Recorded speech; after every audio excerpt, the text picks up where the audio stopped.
Ayres is professor in the Department of Political Science and International Relations and director of the Institute for Global Engagement at St. Michael's College in Colchester, Vermont.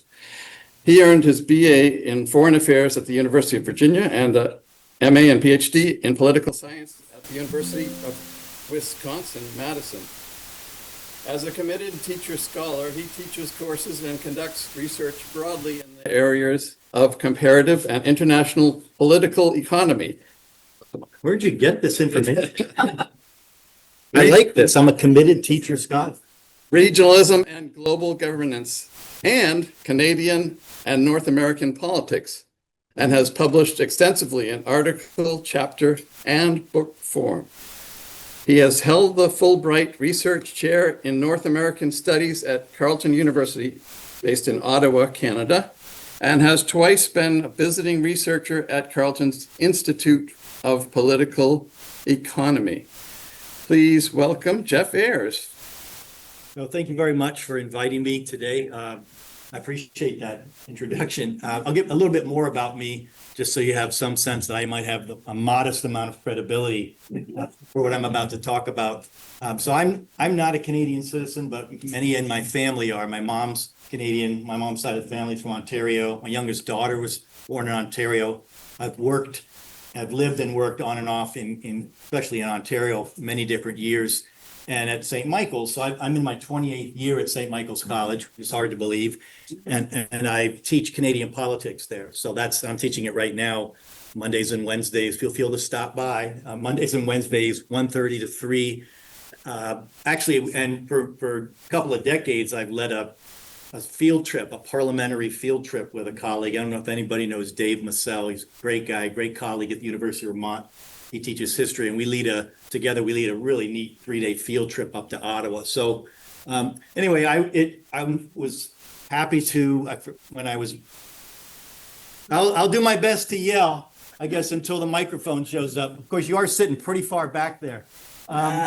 So I'm going to be yelling, aren't I? This is going to be pretty interesting. The other thing I want to say is I'm not representing any political position here. I love to tell my students, like, one of the most important things about my job is being neutral. And I always tell my students I voted for Ronnie Reagan back in the 1980s, and I've gone over and voted for Barack Obama. So I'm all over the political map, and I'm not anti-Trump. It's just that some of the cartoons I'm about to show you, these are from Canada. So look, so really quick, what I'm going to do is, we'll see. I haven't timed this out. But what I'll try to do is, I wanted to say a little bit about Canada-U.S. relations quickly through some cartoons. We'll just put one up for starters. So let's see if this is working. Huh, that's strange. Well, that is weird. Anyway, let's start with that one. Anyway, I actually kind of want to go back in a way, because that's really not what I wanted to do. I'm not sure I know how. Yeah, let's go back for a second. So what I want to emphasize first is, the first President Trump term with Canada was surprising, right? The relationship between Canada and the United States, there were irritants and there were surprises, but the relationship remained intact. And I'm going to show a few. I think cartoons are great. I always start my semester this way with political cartoons that kind of get students, gives them a flavor of the actual political debate. So I'll show a few of those, but then I'll be more serious in a way and say, actually, this second term, the second presidency, there's an unprecedented historic disruption in the relationship, right? This is not. And that's an objective statement. The relationship between Canada and the United States has never been more unpredictable and uncertain. I think, unless you go back to pre-1867. Am I going to carry a mic now? Sure. Can you hear? Can you hear me? All right. Damn. So we'll talk about that a bit. You can hear me? Okay, good. And then what I thought I'd do is just, I have a few slides where I'll talk a little bit about the evolution in the Canada-U.S. relationship, but then focus especially on what's happening right now. So my first point there, it's working, is a lot of the comparisons were kind of funny. They were kind of comical. These are all from Canada, by the way. These are Canadian cartoonists. And so remember, the first term is 2016 to 2020. That's when President Trump was elected and Trudeau formed his majority liberal government in 2015. And, comical Trudeau comparisons, no brainer in Canada. I'm going to push for transgender rights. No brainer in the United States. I will reverse transgender rights. It just, this one's more fun. Whoops, go back. That one's funny too. But this one, there was kind of a scandal at Justin Trudeau, when he was prime minister, brought donuts to a cabinet meeting, but they weren't from Tim Hortons, and it became kind of a crisis up there. So American scandal, the president undertook a corrupt campaign to enlist a foreign government to help him win a re-election. Canadian scandal, prime minister didn't buy donuts from Tim Hortons. And then this one cuts to this means something to me because, so Trump is saying, the electoral system is not rigged if I win, and Trudeau is saying, I agree. Back in 2015, I've taught Canadian politics since '94, and I've wanted Canada to reform its electoral system. We could talk about that a little bit, but I'd like to see them move towards some sort of proportional representation style system. And so Trudeau had promised during the campaign in 2015 that he would undertake a big revision or reform of the electoral process. But then once they won a majority, he's like, oops, yeah, I don't think I'll do that. So I liked that one as well. And then, again, this is in the first term. There were that was fun. There were funny comparisons between the two leaders. There were some serious moments where in 2018, President Trump did declare that Canada was a national security threat. And so there, you have these cartoons. Trump declares Canada a national security threat. Careful, they'll kill us with kindness. This one, you can see the character, Bob and Doug McKenzie, RCMP, Canadian hockey, the Beaver, desperately holding up some maple syrup. And Trump is saying terror. And then I like this one. Canada responds with Canadian geese pooping on the White House. So kind of lighthearted, but still kind of, looked like Canadians were shocked that they were being referred to as a national security threat. And then, of course, COVID was a huge deal, right? So COVID, the relationship between the two countries became somewhat strained because the border was sealed except for, essential purposes, right? For goods and services. We couldn't cross the border. So I do love that cartoon. The Beaver desperately trying to hold back whatever's going on across the border. Greatest health threat in pandemic. This is back in 2020. Which of the following countries is the greatest health threat to Canadians? The United States was, from a Canadian perspective, whereas the United States saw China. But again, sort of, humorous. Don't worry, Canada. We're going to open this border up. What did he say? Don't worry, just wave. Don't know, just smile and wave.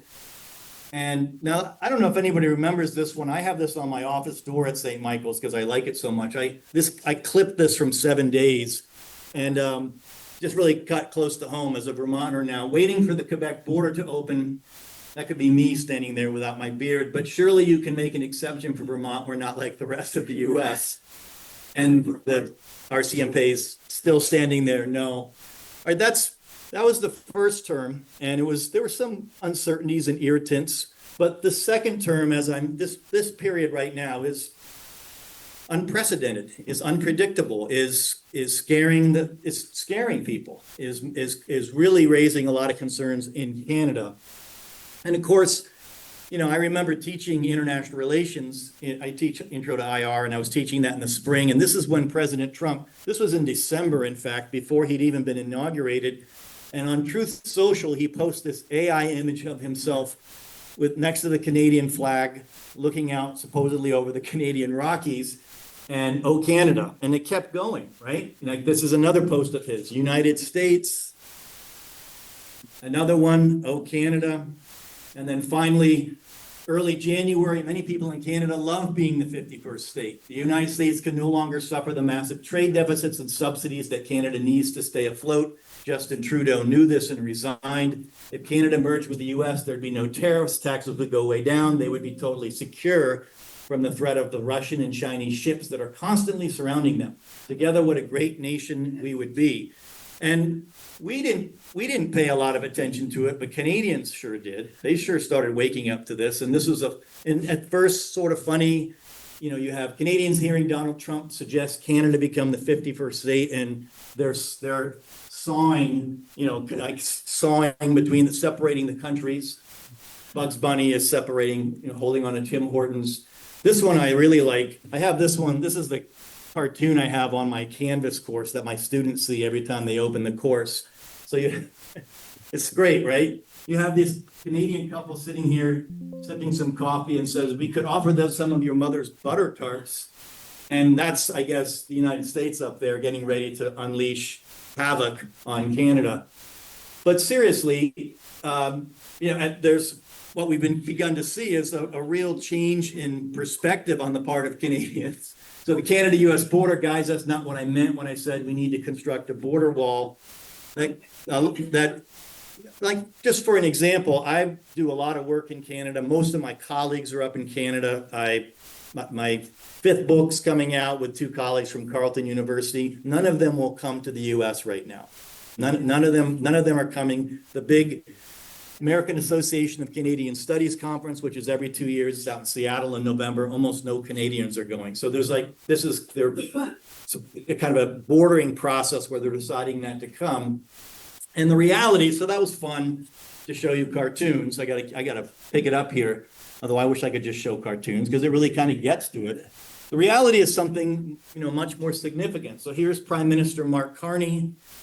We could talk a lot about this. Some kind of a real surprise. The Liberal Party was in third place as late as January, or at least December, when Trudeau was still Prime Minister. But Carney brought them back within only a couple seats of a majority government. And, you don't expect to see this Canada and U.S. friendship on the rocks, friend or foes. And Carney, this was his speech. That was a really important speech where he kind of turned the tables on what has been decades of Canada-U.S. relations. I wrote my PhD at the University of Wisconsin on the Canada-U.S. Free Trade Agreement. So I went and spent a year in Ottawa back in 1990, and I wrote about the agreement, which was signed in 88 and came into being in 89. And the deepening economic integration has been one of the hallmarks of the relationship between the two countries since that time. And so what Carney said was, this era of deepening integration is over. And in fact, I was home eating a salad before I came over here, watching the CBC and watching him walk all over the country right now, trying to diversify Canadian exports and partnerships. So the reality is, and what I've just done is taken a few clips from some recent news stories, is that the Canadian perspective of the U.S. has dramatically changed. There's uncertainty, there's fear, there's concerns, there's unpredictability. This is from a Montreal paper. Most Canadians say they no longer feel safe or welcome when traveling to the U.S. 58% of Quebecers say they no longer feel welcome down south. You know how that impacts us, right? We see far fewer Quebec plates in Trader Joe's or in downtown or what have you. This is a New York Times article from July. He's nuts, your Trump, Canada unites against America.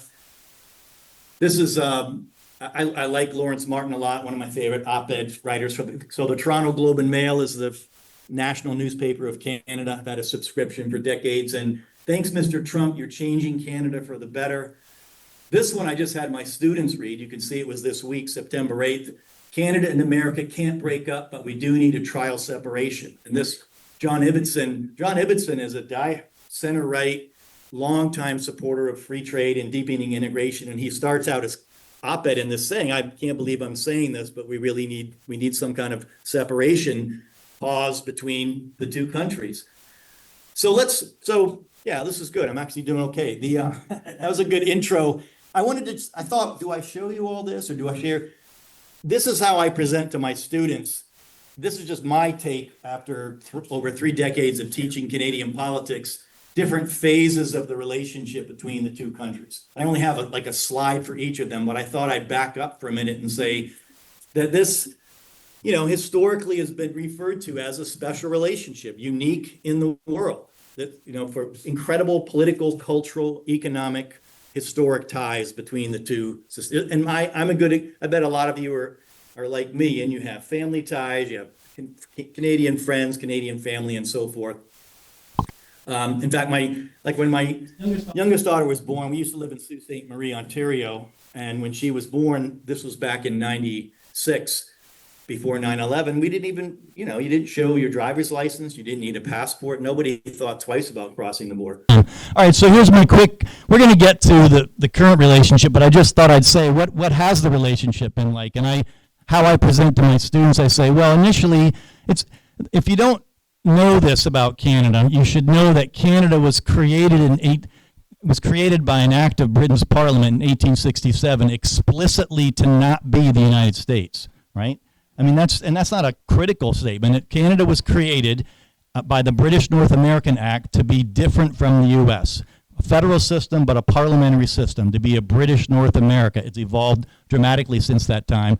So I argue, I'll just say to you, first of all, I can't go into lots of stuff, but there's lots of historic trends that put the two countries on separate paths or independent paths, like the Quebec Act, the Counter-Revolution, the Constitution Act of 1791. I'll stick around and we can, if anybody has questions, British North America Act, again, of 1867. This is why the Ottawa 67s, anybody seen the Ottawa 67s hockey team? When we go up to Ottawa, we always go to see a 67s game.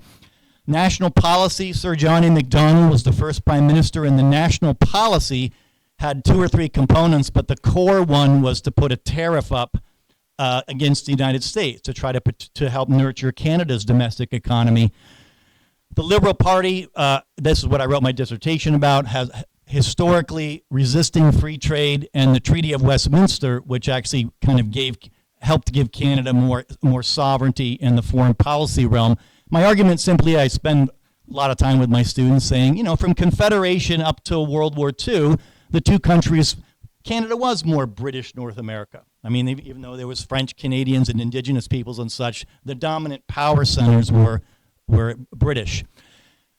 By World War II, there's so many cool stories about these two, Mackenzie King and Franklin Delano Roosevelt. Super quick, one of the funniest stories is that Mackenzie King, who was prime minister, this is during World War II, imagine before there's any social media or anything, technology, he supposedly got a haircut on Parliament Hill, and then, I don't know why that's part of this story, but then without telling any members of his cabinet, hopped in a car and drove to the United States to meet with Roosevelt to sign what becomes some really important formalized agreements between the two countries. And so I argue, last night I changed it for the first time. I argue interdependence, but asymmetrical interdependence. Canada arguably more dependent on the United States than the U.S. is on Canada, but still a deepening relationship because of World War II as Britain begins to fade. The British Empire is fading with the rise of the United States. And with World War II, Canada reorients itself towards the U.S. for economic and strategic necessities. This is kind of the beginning of a more formal special relationship and deepening economic and military interdependence. And I spend a week on this. We talk about the branch plan economy and the Auto Pact and NORAD. Go into all kinds of detail on this, which I won't do for you. Now, the third phase, and this is where I did my dissertation. I can't believe it's decades ago. But the third phase, I argue, was by the 80s, Canada becoming much more overtly dependent on the United States. So here's a Time magazine cover of Prime Minister Mulroney, who was elected in 84 and then re-elected in 88. And he famously, right after the 84 election, this was, by the way, Mulroney came into power on the heels of many, many years of Pierre Trudeau, right, having been the Liberal Prime Minister, phenomenally important Prime Minister that brought in bilingualism, biculturalism, official multiculturalism, the Charter of Rights and Freedoms. There was significant political impact of Pierre Trudeau. And Mulroney was sort of pushing back against this, saying Canada is open for business again. He scrapped the Foreign Investment Review Agency. He scrapped the National Energy Program. These were policies under the Trudeau governments. And he said Canada needs to take a leap of faith, and his leap of faith was to sign this free trade agreement with the United States. And I'll show you. So I thought I'd put this up here. So this was my dissertation back in the late 80s, but it became my first book with University of Toronto Press. But that's not the point. The point is that what I studied was pretty interesting. My dissertation wasn't on the intricacies of the trade agreement per se. It was on the fact that a pretty unprecedented social movement of artists and labor activists and seniors and indigenous peoples and women and students and environmentalists mobilized together to oppose in a social movement the free trade agreement. This is in Canada. So I said, my title, Defying Conventional Wisdom, because in the late 80s, it was conventional wisdom that you would sign a trade agreement with the United States. Why wouldn't you? And in fact, Mulrooney's saying, we're going to take a leap of faith. We're going to move forward. We're going to embrace free trade. This is almost the end of the Cold War, right? The collapse of the Iron Curtain and the emerging globalization. There was a really famous, one of the most famous television ads in Canadian election history was maybe anybody remember this, but it was very simple. There were two men. They looked like kind of bureaucrats or politicians sitting in a semi-dark room talking, and one of them is just erasing the border. And it was an ad for the Liberal Party that was opposing the Conservative Party, and the argument was, with free trade, the border is going to disappear between the two countries. I do like this cartoon underneath it. That's supposed to symbolize what free trade would do. Tiny little, I don't know what, a Yugo or something with Putin coming down to Vermont and a giant massive. But anyway, my argument was that, and I think this is true, that late 80s through the 90s, there was a lot of concern about Canada becoming more dependent on the U.S. Actually doing perfect timing-wise because I'm almost at the current time. This is our fourth phase, though, and there's a lot of really interesting work that says right around 9/11, or right around the time of the turn of the century, there seemed to be a noticeable divergence between the two countries, that Canadians began to diverge socially and culturally and politically from the United States. This is from 2001, Canada's New Spirit, a moose, with shades on, The Economist, which is one of the more reputable magazines out there in the world, and then here's Escape to Canada, a winner. And there were lots of things that we could point to that kind of highlighted some changes. I remember very well when Jean Chrétien stood up in the House of Commons and to a huge applause said, we aren't going in with the United States and the UK in March of 2003 into Iraq. It was an important moment. Decriminalization bills 2003 and 4 of marijuana. Parliament legalizes same-sex marriage. Canada was kind of ahead of the United States on some of these social issues. And so this book, really quick, if you're interested, this guy's great. Michael Adams is a pollster with Environics, and this book's a couple decades old, but it's still worth looking at if you're interested. It's called Fire and Ice, the United States, Canada, and the Myth of Converging Values. And what Adams argued was that, in fact, Canada was diverging, moving away from the United States, not physically, but politically, socially, culturally. And this book refutes the myth of the inevitability that the two countries are going to become integrated. And he says, I'm going to move through these quick, but he says for three reasons: clearly historical differences, also social values between the two countries, and also, I'm going to move through these, but you could keep this. I'll let anybody who wants to look at this. But he basically argued historic reasons, social values, and post 9/11 trends were pushing Canada away from the U.S. All right, good. We have our history. Let's come up to the fifth phase now, which is the current moment, which is, most of my colleagues say that, the special relationship, even if we were becoming dependent in the 90s and then moving away in a social, cultural sense, clearly we were still tied at the hip economically. But the special relationship has really fallen apart. Let's put it that way. And I'll talk for a few minutes about what's going on right now. What are some of the highlights of what's wrong, or where have things gone off the rails with the current relationship? And one is, a breakdown in traditional diplomacy. Personality clashes. Trump he played some games with Trudeau. There was when they first met in the first term, some of you might remember, Trudeau was actually prepared. Trump had a tendency he doesn't do it as much anymore, but he likes to grab people's hands and pull them, and he did that to the Japanese prime minister. He pulled people off their feet. Well, Trudeau was ready for it, and it was a big deal that when in the Oval Office, when I should have had the photo of it, Trudeau's looking at him kind of suspiciously, and then he reaches out and he stands there. The relationship was okay, but then when Trump was elected and before he was inaugurated, right towards the end of last year, things really fell apart, and Trump just let it rip on Trudeau. I'd become fairly critical of Trudeau. He'd been in for 9 years. It was time to make a change, but a lot of the clashes were personal. They were critical personal clashes that you didn't normally see in a kind of diplomatic setting, which led to an erosion of trust from President Trump's rhetoric, from his policies, from his proposals to as early as December again to proposing annexing Canada, increasingly unpredictability, and contradictory messaging, which is that happens from this president, and contradicting messaging from Trump suggesting sometimes the relationship is better than ever, and also other times saying it's again, Canada's our greatest threat. So there's been a breakdown in traditional diplomacy. There's been significantly this ongoing war, this ongoing trade war and tariffs. It's a break from 30 plus years, if not more than that, but especially since the Canada-U.S. Free Trade Agreement. These two countries, through the free trade agreement and through NAFTA, have been deepening integration economically. And so I don't know if you can see this. So it says he's holding a gun to Uncle Sam.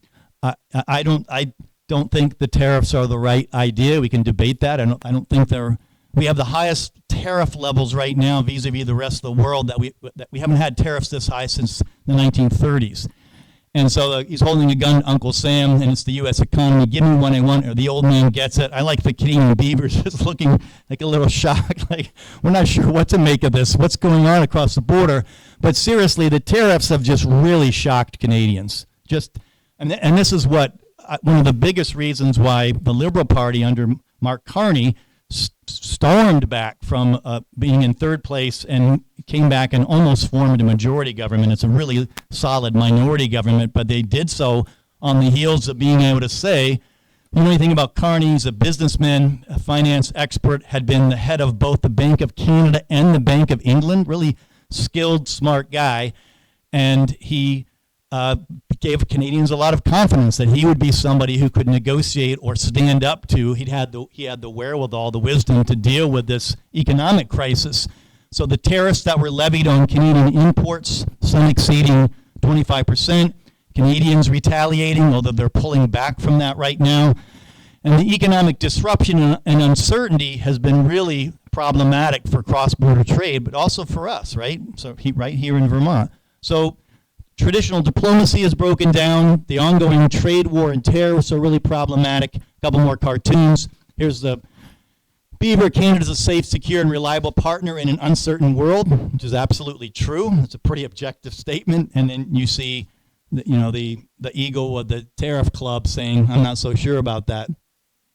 I love this one. This was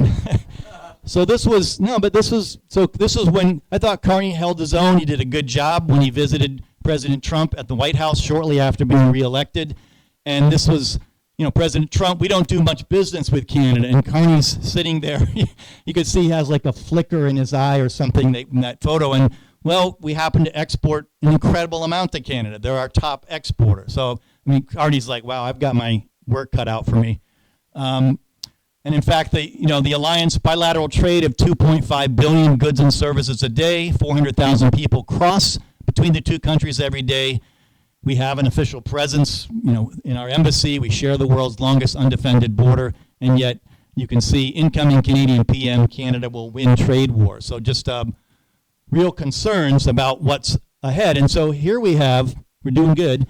One of the really noticeable trends, and I started out my class, so I just finished week 3 in Canadian politics, and so for the first week I had my students read a couple articles that were highlighting this surge in Canadian nationalism, right? This, which happens every now and then, but the Canadian reaction has been remarkable, that huge numbers of Canadians have kind of rallied together. There's this elbows up theme, and go Carney, go. And so Canadians responding to, remember these are Canadian cartoons, but responding to the U.S. in many ways, right? So I saw it on the CBC this morning, watching Carney talking about working to diversify trade and recognizing that Canadians have been overly dependent on the U.S. We see a lot of subnational diplomacy, which is important. So that would be, the relationship between premiers and governors, right? How important it is, and municipalities. So people in government officials in Burlington or municipalities around here meeting with their counterparts in Montreal. And then just a surge in nationalism and identity with Canadians feeling betrayed and losing trust with the U.S. Here's a couple. The Pew Research polling is a really valid poll, or a polling center. I use it for all kinds of material in my classes, and this is just from a few months ago. Canadians' opinions of the U.S. at or near historic lows. Canadians' views of the U.S. are among their most negative in more than 20 years of polling. And you can see how just a giant shoot up there. Most Canadians lack confidence in Trump. Percentage of adults in Canada who haven't blank in the U.S. president to do the right thing regarding world affairs. 77% don't feel that way. 22% do. And so another result of this has been a dramatic decline in cross-border travel. And I mentioned my colleagues who don't come down here. By the way, they're not just not coming down here for professional reasons. Like some of them are politicized and they're very anti-Trump administration right now. But many are afraid to come down. Like many are just simply afraid to come down of what might happen to them. Will they be picked up? Could they be held? For so forth. So there's concerns I've never experienced before or heard from colleagues. So Canadians canceling trips to Vermont because of Trump, and the impact is huge.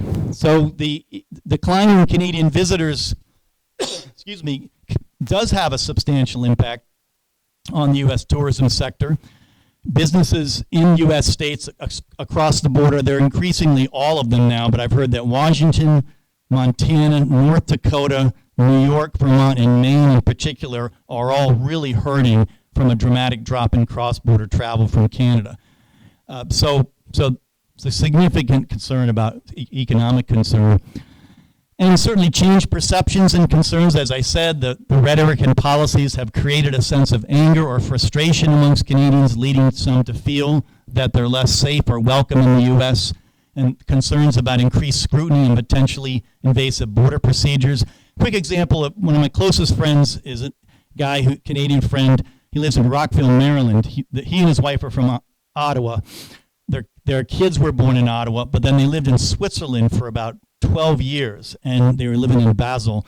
And then they moved to Rockville a couple years ago, and she works for the World Bank, and he's semi-retired, but he still teaches some for Carleton. And he's especially afraid to go back to Canada because he's afraid that if he goes and visits family in Canada, that he might not be let back into the United States, and therefore could be prevented from seeing his wife and kids. Like, you have all these dynamics. I'm supposed to call him at 5 today. I like this one, and I don't have time for this, I don't think. I don't think I do. And you always get in trouble if you try to show a video. But if anybody wants to have this PowerPoint, a couple of days ago, Comedy Central, anybody see this? Did an interview. You saw it. It was pretty good. They did an interview with Vermonters down on Church Street, which is of course called Canada Street right now, right? And it's pretty interesting. It's about a 6-minute video talking about the drop in Canadian tourists and so forth, and the impact in Vermont. So we know that the U.S. tourism industry, that leaders, especially here in Vermont, are noticing this decline. So that people kind of make fun of it, but it is a statement on how desperate retailers are and businesses are for Canadians to come back. So temporarily renaming Church Street, Canada Street. We've always had Bienvenue Québécois. We have they have those stickers that we've always been welcoming of Quebecers. So this is a resolution changing the signage and hosting celebratory events, changing Church Street to Canada Street. I think we could laugh at that, but it speaks to a broader concern that this is a significant, serious issue for, for the state. And so I'm about 5 minutes early, but that's okay because it leaves me lots of time for questions. So this is my last slide. And it's about 5 minutes, but that's okay. So what is the future of the relationship? Well, I think the future of the relationship is more uncertain than I've ever known in my life, right? So I think that I don't think if President Trump were to step down anytime soon, or even at the end of this administration, I don't think Canadians are going to forget this anytime soon. I think there's a lack of trust in the United States and the U.S. government, and I think you're seeing, if you go back to some of those headlines from those newspapers, those are not, first of all, the Globe and Mail is not some left-wing rag. It's a pretty centrist, almost center-right paper that was always promoting free trade and the relationship with the United States. And so all of their columnists are arguing that what's taking place right now may be good for Canada, right? That Canadians perhaps took for granted for too long the relationship with the United States. They had become overly dependent on the U.S., and now they are diversifying and seeking out new alliances and new partners worldwide. So I think the lingering effects are likely lasting damage to the mutual trust and shift in Canadian views of the U.S. This is going to be really problematic. So NAFTA, I actually think one of the most successful things Trump did in his first administration was, I don't like the way he went about it, but I like that he renegotiated NAFTA. I actually think the new agreement is better than NAFTA, the USMCA, the United States, Mexico, Canada agreement. Now that agreement comes up for review. It's a mandatory review in 2026, and Canadians are really worried about this. I don't mean the average kid, but politicians and business officials and economists, because their concern is that the United States is going to really demand concessions from Canada in order to keep this agreement in place. And so there's some concerns that this was a mistake to have put in place a mandatory review in 2026. So that's I will just end it here. Actually, only about 5 minutes early, plenty of time for questions, to say, as I just said, that this is an unprecedented time. I think relationship between Canadians and Americans can be still strong, people to people, but it's the official relationship right now and the economic impacts of the deterioration in the relationship that are really problematic, and I think pushing Canadians in a direction they've never gone. So I'll leave it there and take lots of questions and comments. Yeah. Thank you, Jeff. Hold on a second. We would have kept going for the 4 minutes if I'd shown you the video, but Travis, it's always dangerous to try to show a video on Zoom, man. Sound wouldn't have worked and anything. Yeah, thanks a lot, Jeff, for the presentation, and I apologize for the sound issues. So we'll take questions. Yeah. We'll take questions, but you need the mic so that people can hear. Okay. Friend of yours in Maryland, is that a realistic fear, being a Canadian with a green card, going to Canada and getting back in? It's a great question, because for months I thought it wasn't, or I just didn't. I thought, this is, no, you don't really mean that. And maybe I should say that it's a realistic fear for him and for many of my friends. So they aren't being, in their minds, they're not feeling irrational. They genuinely are concerned. I mean, Richard's almost every day sending me a text of some horror story of something going on back and forth across the border. And so I think he feels it's a genuine concern. Well, the reason I'm asking is I'm planning to go up there on the 24th of this month. My husband, if he had his say, I wouldn't be going. Yeah. And I'm ambivalent about, is there going to be an issue getting across the border, being that I'm white, I've been here for 50 years? No, you won't be. I go up with great frequency right now. I led a study trip to Wales in the UK in June with students. I thought we would have had some issues, but I actually had never seen the border smoother. So I think the fear is there. I don't know how prevalent, and I think it's easy to amplify certain stories that really are ugly. There are some ugly stories out there. But you are an American. I am. Yeah. I'm not. I know. I know. Good point. Are you Canadian? Yeah, so, okay. Fair enough. We'll go. We'll have lots of time, so I'm going to let you, though, run the question so I don't get in trouble. All right, who's over here? You had some water, too. I suspect that virtually everyone in this room doesn't understand or agree with or comprehend what Trump is doing, and strikes us as awful and strange. So my question to you is, do you see any realistic argument for any part of what Trump is doing regarding Canada? You know, it's a good question. I think, oh, what was the question?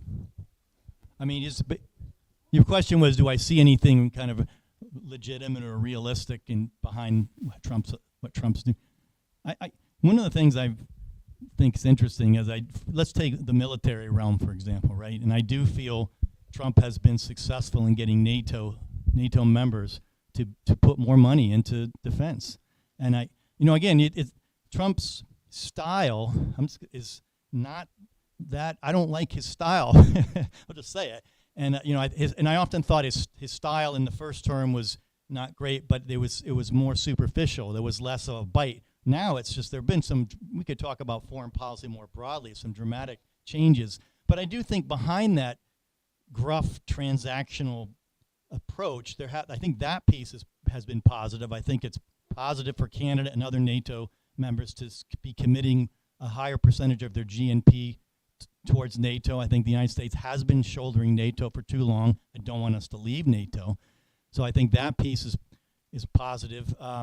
And I also think it's I was someone, if I went back to, like I was sympathetic to those who opposed the Canada-U.S. free trade agreement. The argument back then, 30 years ago, was that a free trade agreement between Canada and the United States could put pressure on Canada's more generous social programs, could undermine Canadian cultural identity, because it could perhaps be more difficult for Canadians to subsidize their culture, and also concerns about job loss to the United States, like we were concerned about job loss to Mexico. And so I do think this has been positive for Canadians to wake up a bit and realize you probably shouldn't be exporting 75-80% of your goods to one country. You're never, that one by Ibbetson's right. These two countries have to stay. There has to be a relationship, and it should be a positive one. But I do think this has been a positive.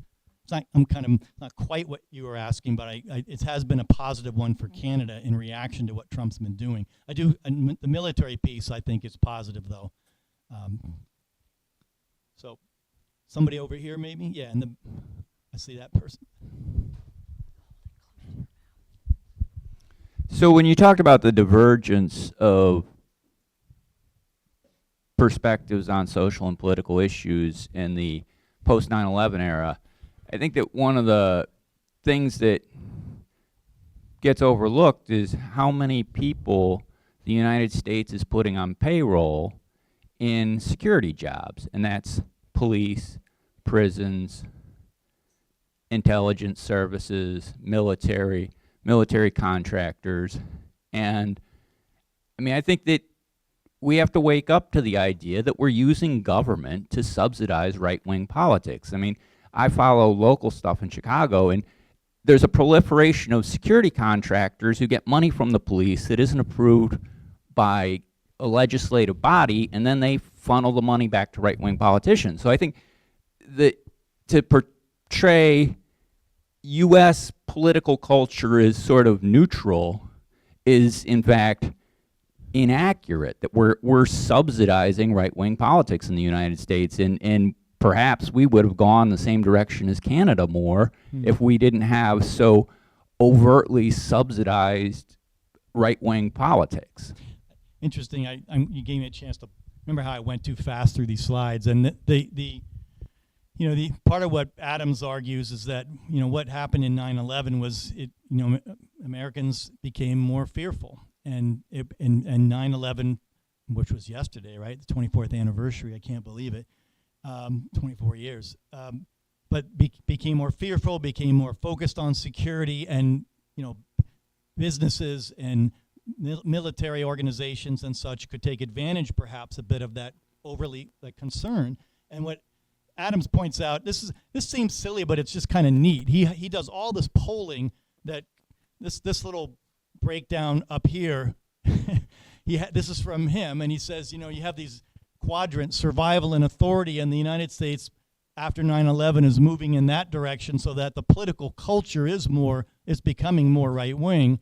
And I took one out. There was another slide. I just didn't know if I was going to have enough time that gets even into more detail, that has New England in the only quadrant with Canada, which is kind of interesting. But so down here, idealism, autonomy, fulfillment, individuality, Canada. So I think the argument that Adams and others make is that the United States has been moving, the political culture has been becoming more right of center, right wing, as opposed to Canada remaining more centrist compared to the United States. These seem silly, but they're not silly, but they're not, if you pull them together, there's something here. So Adams says that in the United States, church attendance has remained steadier than in Canada, where it's gone way down. In Canada, when you look at polls, far fewer people say that the male should be the head of the family as opposed to in the United States. And in Canada, there's much less deference to elites. He even goes so far as to say there's far more Canadians, I don't know if this is accurate anymore, driving minivans compared to Americans driving SUVs. So, but I actually agree with you that comparing the political cultures, I do think our political cultures become more conservative. Somebody up front, yeah. Yeah, go ahead. Yeah, Mike.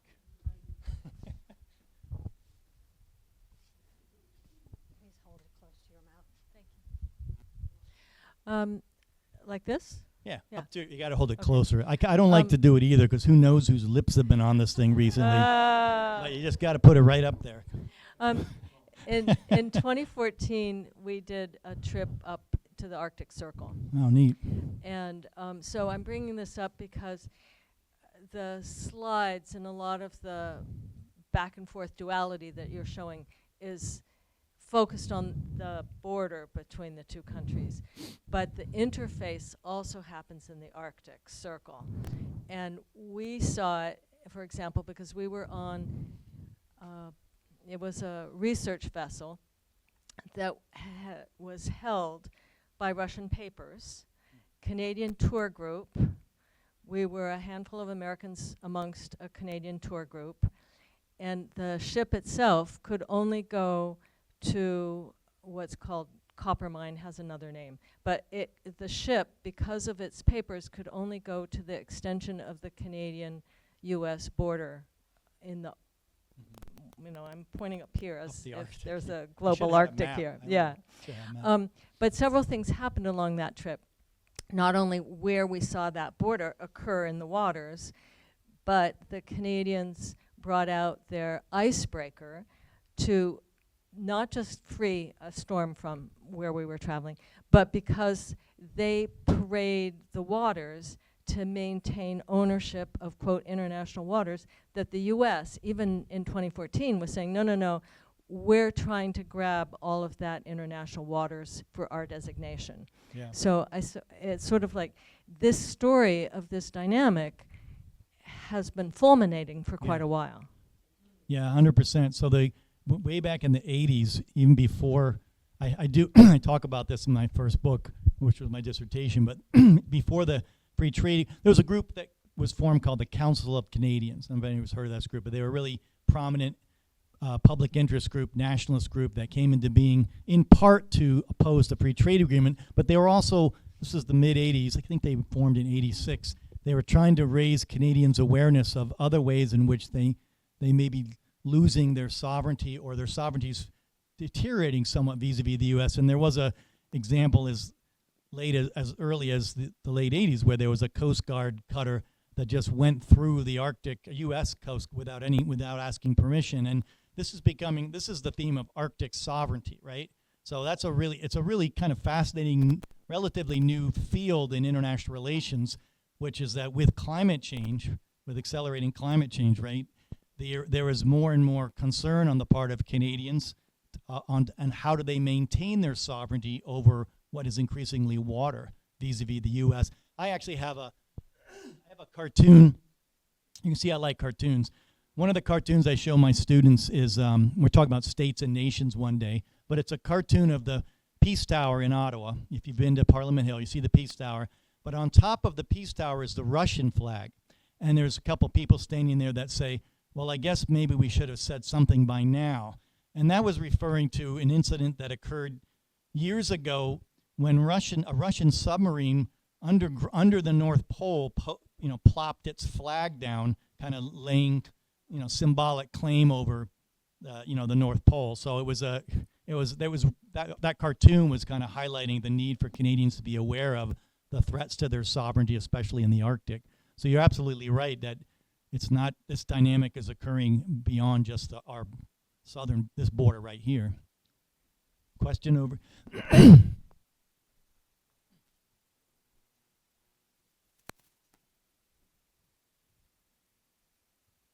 Put it close too, unfortunately. I can hear you. I can repeat it too, because I hear you. Thank you. Yeah. So Trump's pushing hard on Canada. What do you think of the chances, probability that Canada is going to react by becoming much closer to the EU? I think it will. I think it will be coming close. I've wondered, might there be the fantasy would be some sort of join the EU. That's not going to happen. I don't think that's going to, but there will be, Carney was just in Germany last week signing a deal to purchase German subs. There'll be, Canada's going to supply all kinds of natural gas and oil, and so I think you'll see a deepening relationship with the EU. I think the challenge is that they're here. Canada and the U.S. are here on this continent, and Canada can't. There's no way Canada can shift away from the United States completely. But I do think there will be, and I think Europeans are going to be welcoming that. The Europeans are similarly kind of estranged right now as well from we could talk about what just went on last week in China. We're not doing too well on the international stage right now, and so. Anyway, so I think you will see Canada deepening its ties with the EU. I don't think they'll be adopting the euro anytime soon, but who knows?